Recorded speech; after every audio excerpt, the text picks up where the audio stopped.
Hello, Storytimers. It's Miss Sheree here at the Northfield Library, and we are in a new month. Yes, we have moved on to the month of February, and this month we are celebrating two very special holidays, Black History Month and Valentine's Day. So every story we read throughout the month will feature friendship, kindness, and of course, some love. In this story, we follow a very special friend who's a ghost. Yes, Leo is a ghost, and this is his story. Leo, a Ghost Story by Mac Barnett and pictures by Christian Robinson.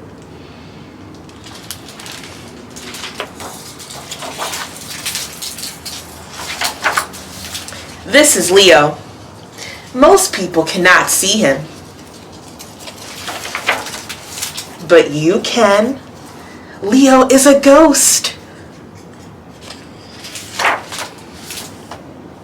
For many years, Leo lived by himself in a house on the edge of the city, reading books and drawing pictures in the dust.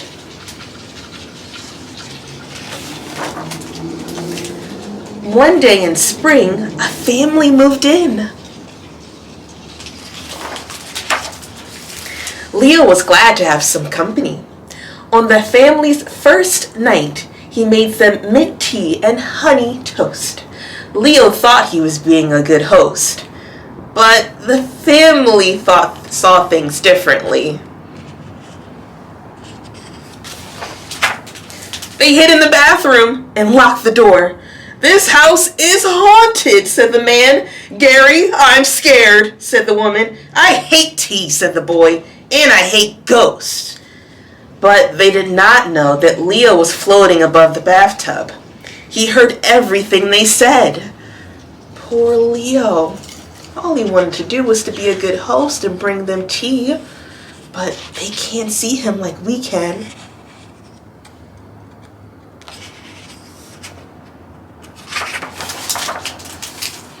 The family called in a scientist, a clergyman, and a psychic to get rid of that ghost, but they should have saved their money. Leo knew he was unwanted. He said goodbye to his home and he left. Leo has been in that house a very long time, and things are different now. "I have been a house ghost all my life," said Leo. "Maybe I would like being a roaming ghost for a while." So Leo roamed. And roaming means that he just wandered and wandered.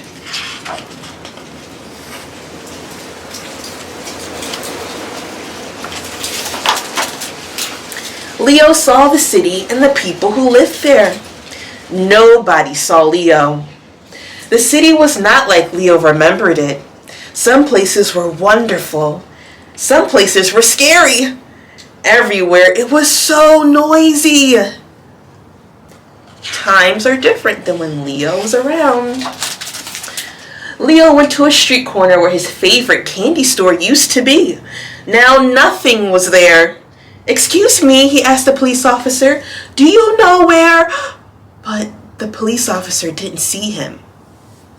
She walked right through him.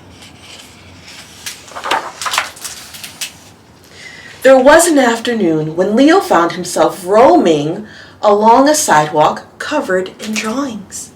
He came across a girl holding chalk in her hand. The girl looked up and stared right at Leo. "I'm Jane," she said. "What's your name?" It was so strange to be looked at that at first Leo said nothing. Finally he replied, "I'm Leo." Jane nodded. "Leo, do you want to play Knights of the Round Table with me?" Jane can see him just like us. Do you think they'll be friends? They're very different. "Yes," said Leo, "because he did." "Good," said Jane. "First, you have to get knighted by the king." "Who's the king?" Leo asked. "I am," said Jane. "That's why I'm wearing this crown on my head." Leo looked at her head. He didn't see a crown. Still, he kneeled down and was knighted on the spot. Jane is very good at using her imagination. Leo and Jane sat at a table. "Sir Leo," said Jane, Meet Sir Ruffs, a loyal dog. Woof! Don't you think he looks handsome in his armor? Yes, said Leo, and he bowed at an empty chair. And Sir Leo, said Jane, this is Sir Muse, meow, a loyal cat. Don't you find his whiskers wise looking? I do, said Leo, and he bowed again. And finally, said Jane, this is Sir Squawks. Leo interrupted, a loyal bird? Jane frowned. No, Sir Squawks is a giant hamster. Oh, said Leo. Well, I'm not wearing my glasses. Jane squinted at the chair. I guess, she said. Jane, a woman's voice came from another room. Tell your imaginary friends goodbye and come down to dinner. Fine, said Jane. She turned to Leo. My mom doesn't think that imaginary friends are worthwhile, but I think you're great. And with that, she stood up and went to the kitchen.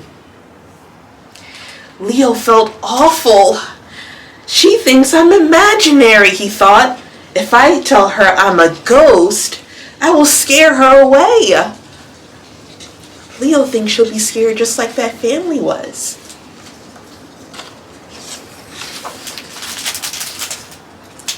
After dinner, Jane returned to her room and gave Leo a sword.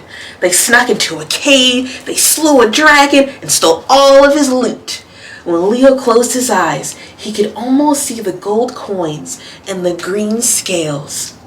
After a glorious feast, it was time for bed. They played all night. Jane gave Leo a pillow and a sheet. Don't tell Sir Ruffs, she said, but you're my best imaginary friend. Yes, said Leo. He was so happy he couldn't sleep. So Jane likes him after all. He's got a new friend. Leo went to the living room so he wouldn't wake Jane with his rustling. All night he lay on the floor, designing his coat of arms. Halt! Cried Leo. There was someone inside the house. It was a sneaky thief, and he climbed through the window. But the thief passed right through Leo. He couldn't see him, and he went straight for the silverware. Later, Leo would not be able to say where the idea came from, but he threw a sheet over his head and flew at the thief, who was so frightened he dropped all of the salad forks. Leo chased the man into a closet, then slammed the door shut and locked it. It was all very well done. There's that sneaky thief. Leo trapped him inside the closet. The sound of the door woke Jane, who called the police and roused her mother. A squad car came and took that sneaky thief away, and that was that. Leo saved the day. Thanks, said Jane. You're welcome, said Leo. I'm glad I could help. But Leo, said Jane, if you're my imaginary friend, how did you scare that robber? Leo looked down at the carpet. Jane, I told you a lie. I am a ghost. I said I was your imaginary friend, but I'm not. I'm just your real friend. Oh, said Jane. Well, that's even better. And they went to the kitchen to have mint tea and honey toast together at midnight. The end. Did you like that story? I did. This was a very special story that showed that two friends, Leo, who was a ghost, and Jane, who loved imaginary friends and was from a different time, could be best friends after all, and they helped each other. Leo got a new friend and a family, and Jane got to be helped out by that sneaky thief who tried to take all our forks. It's a great story. I hope you enjoyed it. And if you stick around, you can help learn how to design your very own bow tie, just like the one Leo is wearing in this story. You can make one yourself. See you around. Hey there, Storytimers. It's time for our craft. We just finished reading the story, Leo, a Ghost Story, and one thing that Leo always wears is his bow tie. So for today's craft, you're going to design your own bow tie for Leo. I will show you 2 ways on how to make this craft using 2 different kinds of supplies. If you're at home and you have a watercolor set that looks similar to this, has paints inside. If you have a white crayon and something to paint with, including a brush, a small cup of water, then you can choose option number 1. If you do not have any of those things, don't worry. You can always use your favorite kinds of crayons, markers, colored pencils, anything you like. I'm going to show you the first way, and then you can see for yourself what you would like to do. The first way is choosing a white crayon. Not a colored pencil, not a marker or anything crazy. You're just going to take a plain white crayon and you're going to draw the design of your bow tie on the white paper. But you have to press hard, okay? I'm pressing down hard and I'm just drawing some simple designs on my bow tie. You can draw whatever you want, swirls, stripes, polka dots, your name, Leo's name.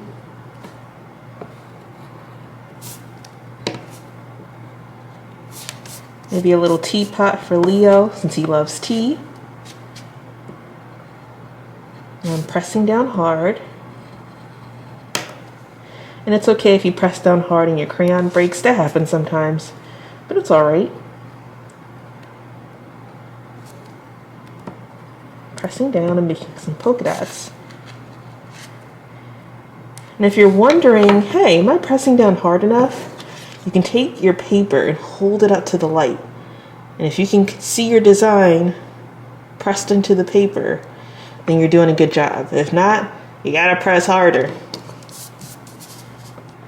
And on this side, I think I'll do some stripes. Easy peasy.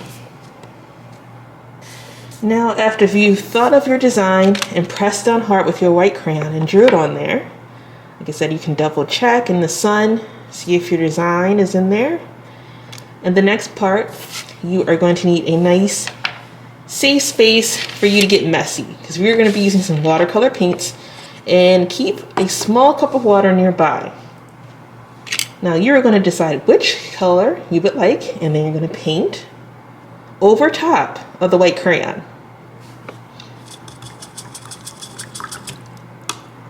And you can put some paper towels down, some newspaper down, so you don't make too much of a mess, even though making a mess is part of creating.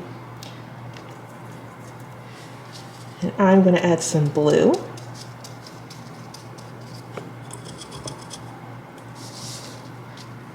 When using watercolors, you're always going to use a little bit of water, some paint, and go back and forth.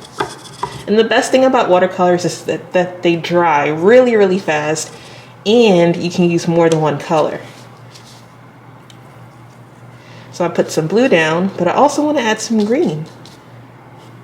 So I put my paintbrush in some water, rinsed it, got rid of the blue, dipped it in the green, and now I'm painting that green. And as you can see what's happening, since I pressed down really hard with my crayon, all the spots that had the crayon are resisting or not taking on the paint. So now you can see my design. It's really cool, huh? Now I'm going to do the other side. I want some blue, so I put some water on my brush, got some blue paint. And now for this side, I think I'm going to try some red. You can make yours one whole color, a rainbow of colors.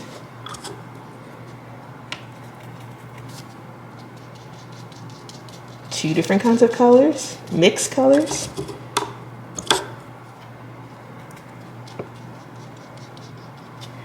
See, there we go. Now this is going to sit to dry for a few minutes. But as you can see, my design has shown up on the paper because I used a white crayon first and pressed down really hard. Here we go. That is option number 1. If you choose that, I'm sure you will have lots of fun creating your design and watching it show up like magic on the paper. So I'm going to put this aside and let it dry. Now, if you don't have watercolor papers, don't worry, because we are going to try option number 2. And that is just drawing and coloring the old-fashioned way. You're going to take your favorite crayon colors or markers, and we are going to color this bow tie for Mr. Leo, the ghost. I'm going to try a different color than the one I chose in the last bow tie. This time I'm choosing orange. I'm going to outline my bow tie with some orange,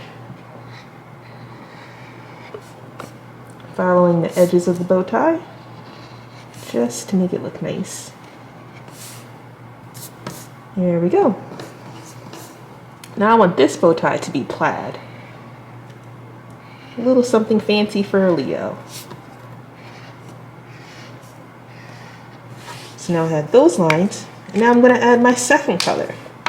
And I think I'll choose another blue. You can choose red, purple, pink.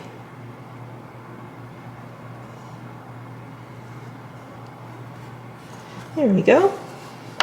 Now I'm going to color the center of my bow tie a nice orange color.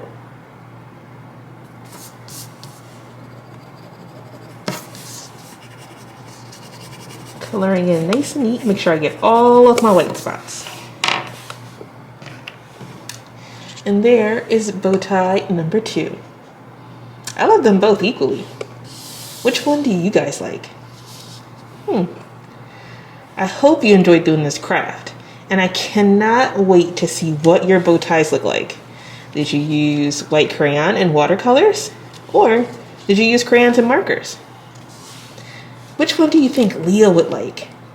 I think he'll like your guys' bow ties too. I can't wait to see you next week for our next story in our next craft. Bye-bye.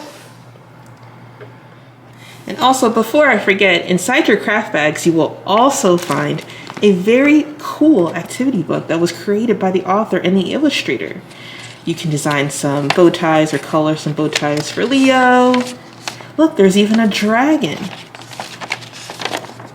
You can make your own coat of arms, just like Leo and Jane did in the story. There's even more activities in the back. So I hope you have lots and lots of fun staying inside during these cold, cold days, doing your activity book and making some bow ties. See you next week, Storytimers.